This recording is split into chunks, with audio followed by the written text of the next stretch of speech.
সালাম আলাইকুম। সকাল সকালই একটা দুঃসংবাদই বলতে পারি। আমার কাছে মনে হচ্ছে যে plan A, plan B, plan C বিভিন্নভাবে এই মুহূর্তে মার্কিন যুক্তরাষ্ট্র ইরানের বিরুদ্ধে তাদের খেলা হয়তোবা শুরু করে দিয়েছে, অথবা ইরানের ভেতরে আত্মগোপনে থাকা তাদের যে এজেন্টরা আছে তারা ইরানকে অস্থিতিশীল করার চেষ্টা করছে। আবার হতে পারে এটা কোনো সিগন্যাল, কারণ আপনি যদি একটু খেয়াল করেন পারস্য উপসাগর এবং মধ্যপ্রাচ্যের যে আরব সাগর, সেইখান থেকে যেই জায়গায় এই ঘটনাটা ঘটেছে খুব বেশি দূরে না। এখন এটা কি কোনো সিগন্যাল? গতকালকে ইরানের উপসাগরীয় উপকূলবর্তী বন্দর শহর, যেটার নাম হচ্ছে বন্দর আব্বাস, সেখানে একটি ভবনে শক্তিশালী একটা বিস্ফোরণের ঘটনা ঘটেছে। স্থানীয় সময় শহরের মোয়াল্লেম বুলেভার্ড এলাকায় একটি 8 তলা ভবনে এই শক্তিশালী বিস্ফোরণটি ঘটে।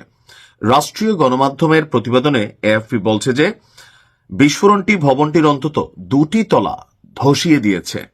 তো বোঝাই যাচ্ছে স্বাভাবিক কোনো বিস্ফোরণ এটা না।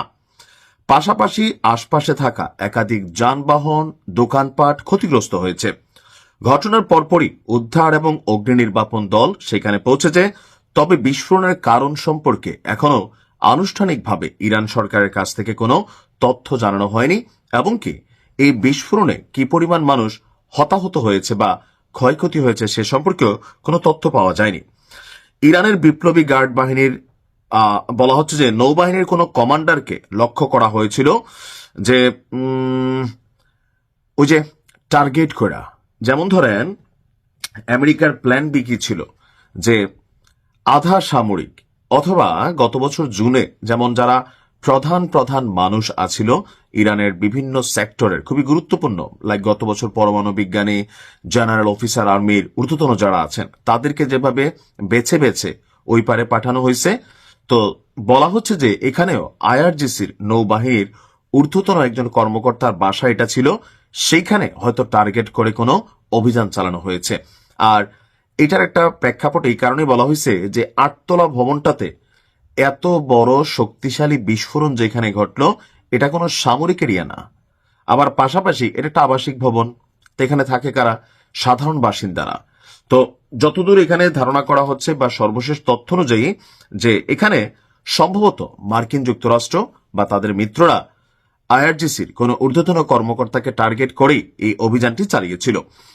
আপনার আইআরজিসি ইরানের নিরাপত্তা ব্যবস্থার অন্যতম প্রধান স্তম্ভ এবং তারা সরাসরি প্রধান নেতার অধীনে কাজ করে। বিস্ফোরণের প্রকৃত কারণ জানতে কর্তৃপক্ষ তদন্ত শুরু করছে, তবে আমি যখন নিউজটি করছি ওই সময় পর্যন্ত এটার সুস্পষ্ট কোনো কারণ আসেনি। তবে আমার ধারণা আমেরিকার খেলা শুরু হয়ে গেছে।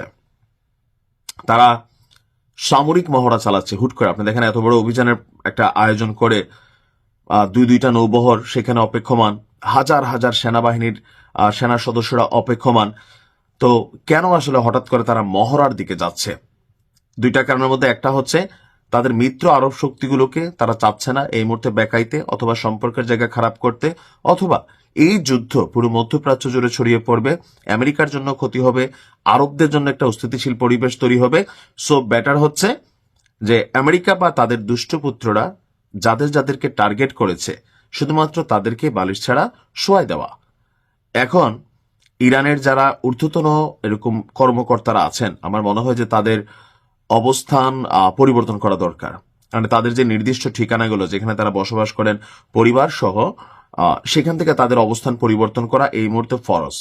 তবে এই পরিবর্তিত অবস্থানগুলো আবার ভেতরে থাকা এজেন্টরা তারা কিন্তু জানিয়ে দেয় যে এ থেকে শিফট করে বি কোথায় গেল আর বি থেকে সি কোথায় গেল। আল্লাহ হেফাজত করুক ইরানকে। ভালো থাকুন। আসসালামু আলাইকুম।